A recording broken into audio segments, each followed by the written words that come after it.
जय हिंद, वंदे मातरम। दोस्तों, मैं हूं दशरथ अगरिया और आप देख रहे हैं अगरिया समाज संगठन भारत के यूट्यूब चैनल को। सम्मानित साथियों, अभी पूर्व के वीडियो में जो कि अगरिया समाज मिलन समारोह राष्ट्रीय अगरिया समाज का महासम्मेलन 2022 जिला अनूपपुर के कोतमा में संपन्न हुआ, जहां के वीडियोज़ को हम बारी बारी से आप सभी लोगों के बीच में लाते जा रहे हैं। अभी पिछले वीडियो में सम्मानित साथियों, आपने श्री राम खिलावन अगरिया जी का उद्बोधन भाग 1 सुना। जी हाँ साथियों, आज हम पुनः श्री राम खिलावन अगरिया जी का उद्बोधन भाग 2 जिला अनूपपुर कोतमा से लाए हैं सम्मानित साथियों। और जो साथी हमारे भाग 1 नहीं सुने हैं तो भाग 1 की लिंक हम वीडियो के डिस्क्रिप्शन में दे देंगे। आप वहां से डिस्क्रिप्शन में जा कर के आप भाग 1 सुन सकते हैं और यकीनन आपको पसंद आने वाला है।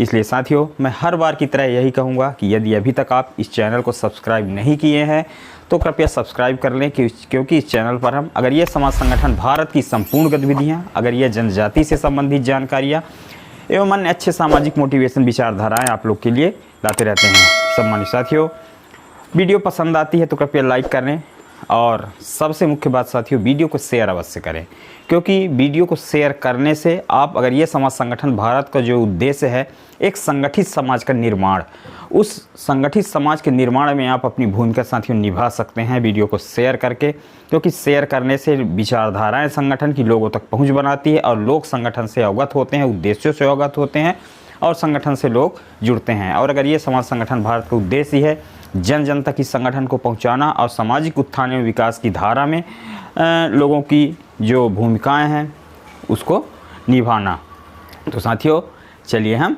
शुरू करते हैं। कई दस्तावेजों में हमारे अगरियाओं के नाम के सामने कहीं चौक लिखा है तो कहीं पर लोहार लिखा है तो कहीं पर लोहरा लिखा है। इस बात को पहुंचाएगा कौन? जब तक हम लोग उस शिक्षा के आधार पे इस संवैधानिक रूप से शासन प्रशासन की ओर नहीं पहुंचाएंगे तब तक हमारी समस्याओं का समाधान नहीं होगा। इस बात के लिए हमें संगठित होना बहुत जरूरी है, एकत्रित होना बहुत जरूरी है, लोगों को बताना बहुत जरूरी है। लेकिन इसके लिए सभी लोगों को अपने गांव में, अपने जिले में, अपने ब्लॉक में इस संगठन का जो उद्देश्य है, ये संगठन किस किस क्षेत्र पर काम कर रहा है उसकी जानकारी आप लोगों को बहुत जरूरी है। और ज़रूरी जानने के लिए आप लोग को शनिवार की मीटिंग, जैसा कि हमारे सम्माननीय कोरिया जिला के जिलाध्यक्ष जी बोले हैं कि शनिवार की मीटिंग 8:30 बजे कुछ समय, कम से कम 1 घंटा समाज के लिए दीजिए। आप लोग सोचिए, समाज के बिना हम कुछ नहीं है। आदमी कितना भी बड़ा हो जाए, चाहे धनवान क्यों ना हो जाए, चाहे ज्ञानवान क्यों ना हो जाए, चाहे पद में कितना ना बड़ा हो जाए, लेकिन उसका सोच बड़ा होना चाहिए। नए आदमी बड़ा होना चाहिए, उसका सोच बहुत बड़ा होना चाहिए। इसीलिए किसी ने कहा है कि जिसकी सोच छोटी है वो कभी आगे नहीं बढ़ सकता। पैर का चोट और छोटी सोच कभी आगे नहीं बढ़ता।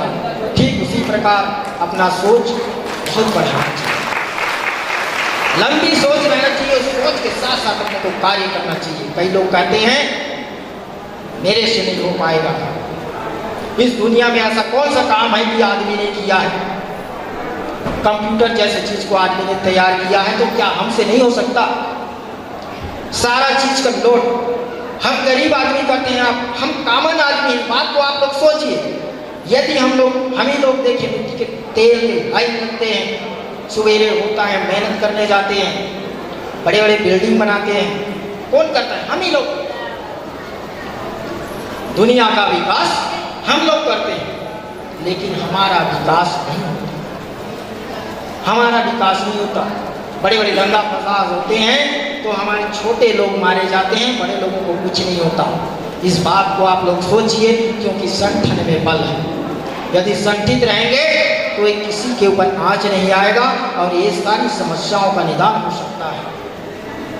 इसलिए मेरा निवेदन है कि भारत के कोने कोने से आए हुए हमारे अगरिया बंधुओं, भाई बहनों, सभी से मेरा निवेदन है कि संगठित होने का प्रयास कीजिए। लोग नकारात्मक सोच ज़्यादा रखते हैं, सकारात्मक सोच बहुत कम रखते हैं। पॉजिटिव थिंकिंग जिसको बोलते हैं, सकारात्मक सोच में यदि आदमी चलना शुरू हुआ, अन्यथा न लेने की प्रयास किया, तो हमेशा वो ऊंचाइयों की ओर बढ़ता है। इसलिए हमेशा सकारात्मक सोच रखना चाहिए और सकारात्मक सोच के साथ इस संगठन को सहयोग देना चाहिए। मैं सहयोग की बात में एक बार और थोड़ा सा बताना चाहूँगा कि ये राष्ट्रीय लौह प्रकल्प अगरिया समाज संगठन हमारे इस संगठन से जुड़े हुए प्रत्येक सदस्य के परिवार में कोई घटना घट जाती है, उसमें हमारे राष्ट्रीय लौह प्रकल्प अगरिया समाज संगठन उसमें सहयोग के रूप में, अंशदान के रूप में उसको देता है। कहीं बच्चों की पढ़ाई के लिए आर्थिक सहयोग की जरूरत है, वहाँ पर भी हमारे इस राष्ट्रीय लौह प्रकल्प अगरिया समाज संगठन की ओर से उसको मदद किया जाता है। इस प्रकार से राष्ट्रीय लौह प्रकल्प अगरिया समाज संगठन अगरिया समाज को उठाने के लिए बहुत बड़ा कार्य करने वाला है। आगे आगे आप देखिए इसके लिए क्या क्या योजना बन के आएंगे। हमारे आदरणीय लोगों के विचारों से आते हैं, जिसको हम क्रियान्वयन करते हैं।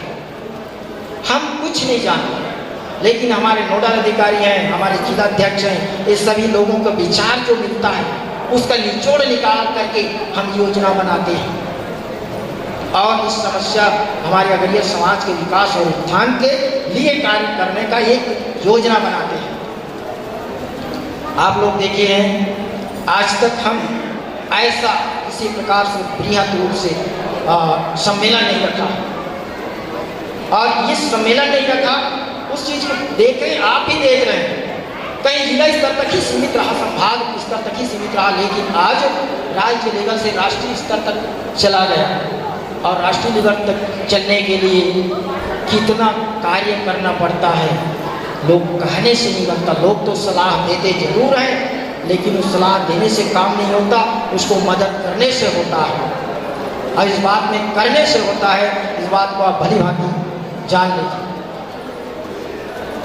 दूसरा चीज, आप लोग के पास में यदि एंड्रॉइड फ़ोन है या पास पड़ोस में है, तो उसमें आप इस संगठन के बारे से देख सकते हैं, गूगल में सर्च करके देख सकते हैं। www.agariya.in करके है। दूसरा www.agariya-समाज-संगठन-भारत.xyz के रूप में है। इसमें सर्च करके देख सकते हैं कि कौन कौन पदाधिकारी हैं और कहाँ कहाँ से हैं और वो लोग क्या करते हैं। आज उनका नाम इस मंच में, इस राष्ट्रीय लौह प्रकल्प में क्यों आया, कैसे आज लोग उनको जानते क्यों नहीं। आप लोगों को मैं नहीं जानता, मुझे कोई नहीं जानता था, लेकिन आप लोगों को अब मैं जानना शुरू कर, ये परिवार की तरह है। ऐसा रिलेशन बन गया, ऐसा संबंध बना कि आप मेरे परिवार हैं। इस परिवार को मैं देखने आ गया आज, ऐसा लगता है। तो इस संगठन में हम उस चीज़ के लिए फोकस किए हुए हैं कि आज अगरिया समाज संगठन भारत पूरे भारत स्तर पर अपनी पहचान बनाए। जिस प्रकार से एक वैज्ञानिक समाज है जिन्होंने लोहा का निर्माण किया, आविष्कार किया, उसको पूरे विश्व में परचम लहराना है और इस दुनिया में अगरिया का नाम रोशन करना है।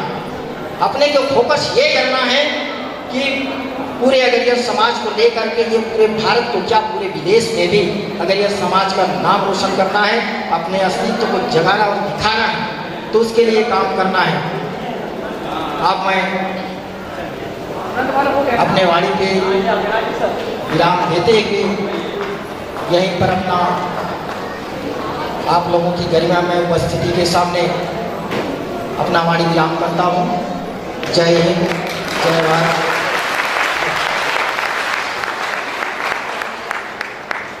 Hello hello.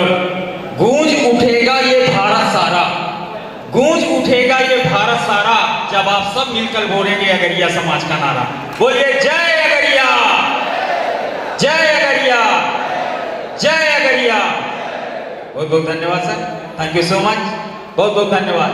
अभी आप सुन रहे थे सम्मानित साथियों श्री राम खिलावन अगरिया जी, व्यक्तित्व के धनी। साथियों, एक समाज सेवा और समाज की हम यदि बात करते हैं ना, तो एक्चुअली में नाम और आपका पद या आपका और कुछ वो मायने नहीं रखता है। एक्चुअली आपका काम और आप कितना समाज को दे सकते हैं, सहयोग कर सकते हैं। दे सकते हैं मतलब पैसे से नहीं होता है, समय से होता है और मदद से होता है ना। तो वैसे कहा गया है समाज में सबसे बड़ा दान जो होता है ना, समय दान ही होता है। जिसने समय का दान दे दिया वो महादान कर दिया, और उससे महान व्यक्ति भी कोई नहीं होता है। मीटिंग की बात चल रही थी, मीटिंग में 8:30 बजे शाम को होता है। हर व्यक्ति काम धाम से थका विदाई आ करके रात को 9-10 बजे भी जुड़ जाए तो बहुत अच्छी बात है। वही बात चल रही थी। तो चलिए, बहुत बहुत धन्यवाद साथियों।